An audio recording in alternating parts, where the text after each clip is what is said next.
Everyone আসসালামু আলাইকুম। সবাই কেমন আছেন? আশা করি ভালো আছেন। আমিও ভালো আছি আলহামদুলিল্লাহ। আজকে রান্না করব গুচি মাছ ভুনা। খুবই অল্প সময়ের মধ্যে অল্প মশলা দিয়ে এরকমভাবে রান্না করে নেবেন, দেখবেন স্বাদ জিভায় লেগে থাকবে, কখনোই ভুলতে পারবেন না। গরম ভাত দিয়ে এর কোনো তুলনাই হয় না। আদা রসুন জিরা একসাথে বেটে নিতে হবে অল্প অল্প পরিমাণে। বেশি আদা রসুন দিলে তরকারির স্বাদ হবে না, স্বাদ নষ্ট হয়ে যাবে। শুধু কাঁচা মরিচ দিয়ে এই তরকারি রান্না করবেন, কখনোই শুকনা মরিচ দেওয়ার চেষ্টাও করবেন না। হলুদ লবণ দিয়ে আমি সুন্দর করে কষিয়ে নিচ্ছি। অল্প পরিমাণে পানি দিতে হবে, তা না হলে কড়াইতে লেগে যেতে পারে। পানি দিয়ে আরও আমি 3 থেকে 4 মিনিট কষিয়ে নেব। মশলা যত কষাবেন তরকারির স্বাদ ততই বেড়ে যাবে।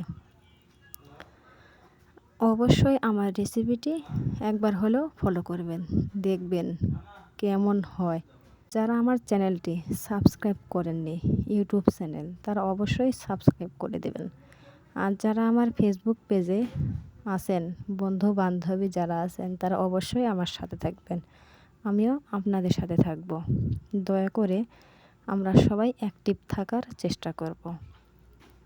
আর আমি সবাইকে অনুরোধ করি, বড়রা ছোটদেরকে কখনোই হিংসা করবেন না।